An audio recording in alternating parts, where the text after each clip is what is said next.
रस किसका नाम है? परमात्मा का। और जैसे रास बना है तो रास किससे बना है? रस से बना है। उसी तरह रसोई बनी है। क्या बना है? रसोई। रसोई का मतलब जो रसों से युक्त हो, जो परमात्मा से युक्त हो, उसी का नाम है रसोई। लेकिन अब आजकल हम इतने होशियार हो गए कि रसोई को क्या कहते हैं हम सब लोग? अब किचन। अब हमारी माताएं भी रसोई को किचन कहती हैं। और किचन का मतलब क्या होता है? किच किच।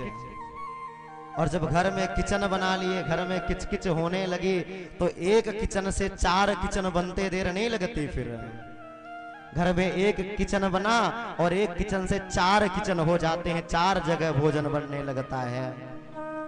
तो रसोई और किचन में अंतर है, ध्यान देना बंधु। और रसोई क्या है? जो रसों से परिपूर्ण है, उसी का नाम है रसोई। यही अंग्रेजी और संस्कृत में फर्क है बंधु। तो जो रास है वो हमारे बाके बिहारी का नाम है रसो वैशः। परमात्मा का नाम है, वो परमात्मा रस के रूप में है। और वैसे हिंदी में तो 10 रस होते हैं, लेकिन हमारे संस्कृत में खड रासों का वर्णन आया है। और रस परमात्मा का नाम है। और देखो, जब साधक का पंचम भूमिका में प्रवेश होता है तब रास की अनुमति मिलती है। और ध्यान देना, ये पंचम भूमिका क्या है? जब जीव को अपने देह का भान ना रहे, देह की सुध बुध को भूल जाए और गोविंद के लिए पागल बन करके घूमने लगे, वही साधक की पंचम भूमिका है। तब बिहारी जी सामने मिलने वाले हैं। तब समझो कि आपके अंदर गोपत्व भाव आ गया, तब आप गोपी बन गए। और गोपी बनना इतना आसान नहीं है बंधु। प्रत्येक जीव गोपी है। आज गोपियां जो है भगवान से मिलने के लिए चल देती हैं। और मानो भगवान आज यमुना के किनारे आ गए, दिव्य बंसी बजा रहे हैं। और शरद पूर्णिमा का दिव्य महोत्सव है। शरद पूर्णिमा है, भगवान पितामहो रात्रि शरदोत्फुल्ल मल्लिका। शरद पूर्णिमा के दिन भगवान ने आज मानो ऐसी दिव्य बंसी बजाई। और उस बंसी की तान को सुन करके सारी की सारी गोपियां भागती भागती नजर आ रही हैं। एक गोपी गाय को दूह रही थी, तो गाय को दूहते दूहते वहीं पर दोहनी को पटक दिया और भागते भागते गोविंद की बंसी के लिए दौड़ पड़ी। कसृतम दोहम हित्वा अभिययुहु। मानो महाराज कि गाय को दूहना छोड़ दिया और दोहनी को पटक दिया और भगवान के लिए दौड़ पड़ी। दूसरी गोपी जो है अपने पति की सेवा कर रही थी, चरणों को दबा रही थी। तो जो दूसरी गोपी है वह भी पति के चरणों को छोड़कर आज गोविंद की बंसी के लिए दौड़ पड़ी। पतिन शुश्रूयन्त हित्वा, ऐसा सुखदेव जी कहते हैं कि पतिन शुश्रूयन्त हित्वा, मानो आज पति की सेवा को छोड़ करके भी गोपियां चल पड़ी। तीसरी जो गोपी है वह नाक में जो है नथनी पहन रही थी।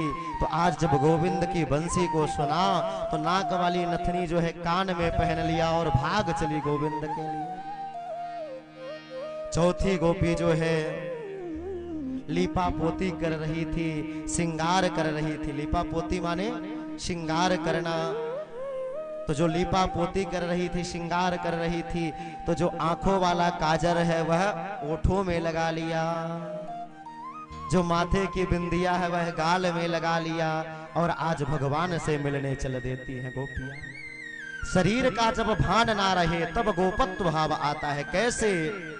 जैसे जिस प्रकार से आपने मछली को देखा होगा, जब मछली को जल से बाहर निकाल दिया जाए तो मछली जल में जाने के लिए तड़पड़ाने लगती है। जल यदि ना मिले तो मछली अपने प्राणांत कर लेती है। ठीक उसी प्रकार जब यह जीवात्मा परमात्मा के लिए तड़पने लगेगा तब परमात्मा जो है कृपा करेंगे और तब मानव के अंदर गोपत्व का भाव आ जाएगा, गोपी बन जाएगा। हम सभी गोपी हैं। एक का पति था, पति मारने लगा गोपी को कि अरे नहीं जाना है रास में। तो उस गोपी ने क्या किया? पहले तो प्रार्थना करी कि हे पति देवता, मुझे भगवान के दिव्य रास में जाने दो। लेकिन गोपी का पति ना माना और गोपी को मारने लगा। रास में नहीं जाने दिया, कमरे के अंदर बंद कर दिया। तो गोपी ने ऐसा प्राणायाम चढ़ाया और अपने प्राणों की आहुति दे दिया।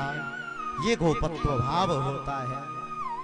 आज सभी गोपियां भगवान के दिव्य महारास में प्रवेश कर रही हैं, महारास की ओर जा रही हैं। आइए हम सब भी गोपत्व भाव लेकर के घोरांग को छोड़ करके वृंदावन की ओर चलते हैं, जहां पर भगवान का बड़ा दिव्य रास रच रहा है। ऐसो रास रचो वृंदावन, तीनों लोकों में होना,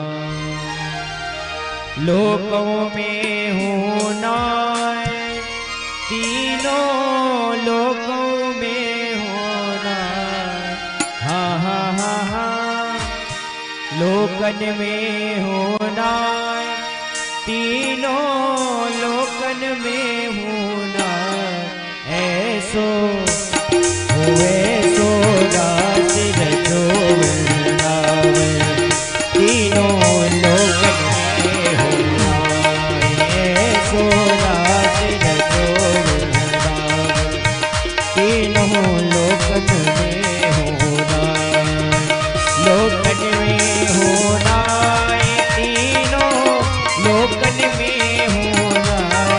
हा हा हा, लोकन में होना, तीनों लोकन में होना। ऐसो हुए सो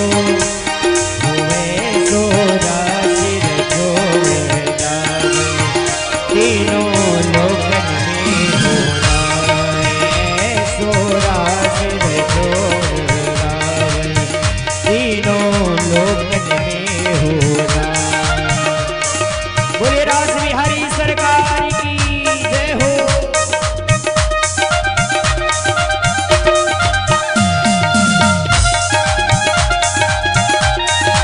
जय हो श्री राधे।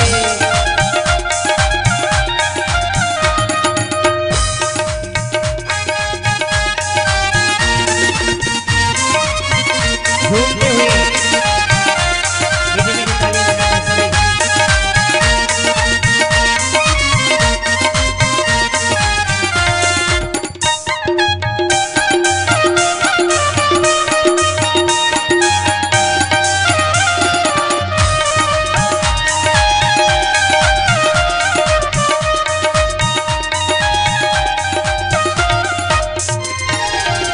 घुंघरू को बिछा माछ में बाजे, घुंघरू को बिछा माछ में बाजे।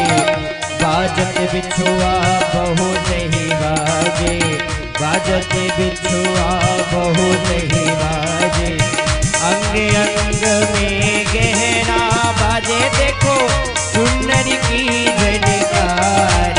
आहा हा, अंग अंग में गहना बाजे, देखो सुंदर की झनकार। ऐसो हुए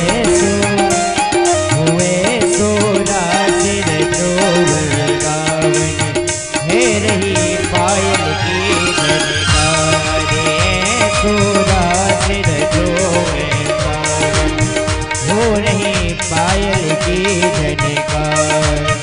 पायल की झनकार बह रही, पायल की झनकार। हा हा हा, पायल की झनकार बह रही, पायल की झनकार। ऐसो हो, ऐसो रास रचो वृंदावन, हो रही पायल की झनकार। ऐसो रास रचो वृंदावन, हे रही पायल की झनकार। बोले रास बिहारी सरकार की जय हो।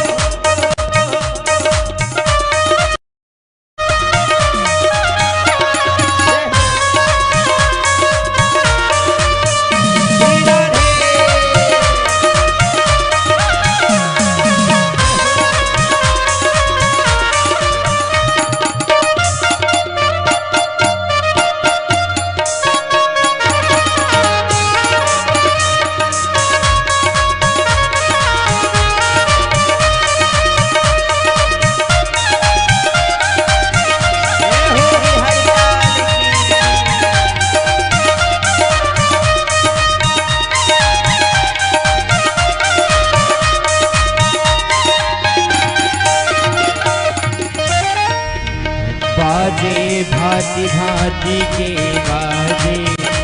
बाजे भांति भांति के बाजे, झंझ पखा बजे दुंदुभी बाजे, सारंगी और बहुआ बाजे, बंसी बाजे मधुर मधुर देखो, बंसी बाजे मधुर मधुर देखो, वीणा की झनकार, हा हा हा, बंसी बाजे मधुर मधुर देखो, वीणा की झनकार।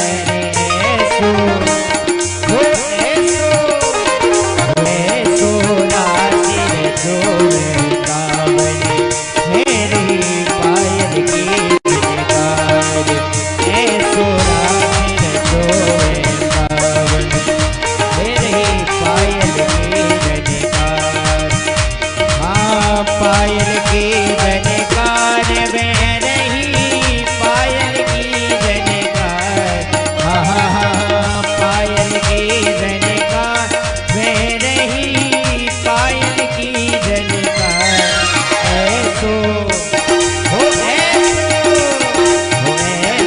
रासिर जोड़ कावन, हे रही पायल की झनकार, ऐसो रासिर जोड़ कावन, मेरी पायल की झनकार।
रासेश्वर भगवान की जय हो।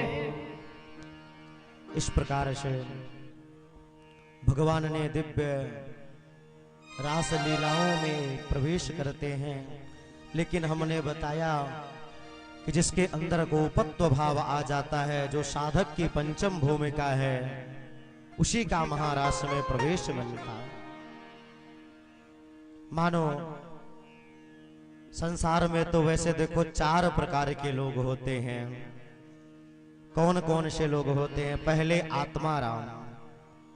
आत्माराम अर्थात जो अपने में ही रमण करते रहते हैं, अपने से अलावा दूसरे को किसी की फुर्सत नहीं है, दूसरे के बारे में नहीं सोचते, वो है आत्माराम। दूसरे होते हैं आप्त काम। आप्त काम कौन है? जिसकी इच्छा पूर्ण हो चुकी हो, ऐसे हैं आप्त काम। तीसरे लोग कौन से हैं? अकृतज्ञ। और चौथे